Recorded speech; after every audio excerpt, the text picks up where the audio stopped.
শেখ হাসিনার দেশত্যাগের পর থেকে বাংলাদেশে অন্তর্বর্তীকালীন সরকারের দুর্বলতাকে কেন্দ্র করে তার প্রত্যাবর্তনের সম্ভাবনা নিয়ে আলোচনা চলছে। আন্তর্জাতিক এবং স্থানীয় বিশ্লেষকরা মনে করছেন, বর্তমান সরকারের নেতৃত্বের শূন্যতা এবং প্রশাসনিক সমস্যাগুলোর কারণে ভবিষ্যতে শেখ হাসিনা আবার রাজনীতিতে ফিরে আসতে পারেন। তবে দলীয় পুনর্গঠন এবং নেতৃত্বের অভ্যন্তরীণ গণতন্ত্রই আওয়ামী লীগের জন্য সবচেয়ে বড় চ্যালেঞ্জ বলে মনে করছেন বিশেষজ্ঞরা। শেখ হাসিনার দেশত্যাগ ও বর্তমান পরিস্থিতি। গত 5ই আগস্ট শিক্ষার্থী জনতার অভ্যুত্থানের মুখে শেখ হাসিনা পদত্যাগ করে দেশত্যাগ করেন। বর্তমানে তিনি ভারতে অবস্থান করছেন। তার পদত্যাগের মূল কারণ হিসেবে কোটা সংস্কার আন্দোলনকে দায়ী করা হয়, যা এক পর্যায়ে সরকার পতন আন্দোলনের রূপ নেয়।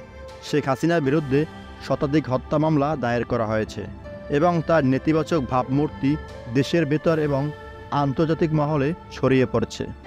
অন্তর্বর্তী সরকার ও ডক্টর মোহাম্মদ ইউনূসের নেতৃত্ব। দেশে বর্তমানে অন্তর্বর্তীকালীন সরকারের নেতৃত্ব দিচ্ছেন নোবেল বিজয়ী অর্থনীতিবিদ ডক্টর মোহাম্মদ ইউনূস।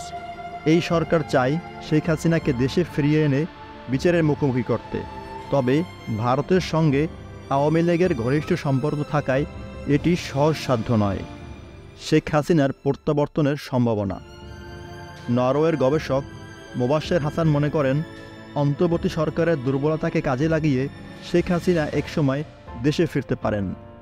একই মত প্রকাশ করেছেন যুক্তরাষ্ট্রের থিঙ্ক ট্যাঙ্ক উইলসন সেন্টারের মাইকেল কুগেলম্যান, যিনি মনে করেন দক্ষিণ এশিয়ার রাজনীতিতে পরিবারতন্ত্র একটি গুরুত্বপূর্ণ ভূমিকা পালন করে। নেতৃত্বের সংকট ও আওয়ামী লীগের ভবিষ্যৎ। বিশ্লেষক জিল্লুর রহমান ও মেজর জেনারেল শহীদুল হক মনে করেন, আওয়ামী লীগ এখন একটি নেতৃত্ব শূন্যতার মধ্যে রয়েছে। তবে বর্তমান প্রশাসন এবং আমলাতন্ত্রই শেখ হাসিনাকে ফেরাতে পারে। সজীব ওয়াজেদ জয়ের ভূমিকা। শেখ হাসিনার ছেলে সজীব ওয়াজেদ জয় শুরুতে রাজনীতিতে ফেরার ইচ্ছা না থাকার কথা বললেও পরিস্থিতি বিবেচনা করে ভবিষ্যতে তিনি রাজনীতিতে যোগ দিতে পারেন বলে ইঙ্গিত দিয়েছেন। আওয়ামী লীগের পুনর্গঠন ও ভবিষ্যৎ চ্যালেঞ্জ। ভারতের রাজনীতি বিশ্লেষক মীনাক্ষী গাঙ্গুলির মতে, শেখ হাসিনার বাইরে কাউকে আওয়ামী লীগের নেতৃত্ব দেখা কষ্টকর।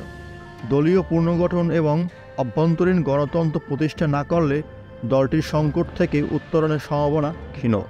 আওয়ামী লীগ যদি তার ভুলগুলো স্বীকার করে, দলের অভ্যন্তরে গণতান্ত্রিক চর্চা বৃদ্ধি করে এবং নিজেকে একটি সত্যিকার গণতান্ত্রিক রাজনৈতিক দল হিসেবে পুনর্গঠনের কাজ শুরু করে, কেবল তাহলেই বর্তমান সংকট থেকে দলটির উত্তরণ সম্ভব।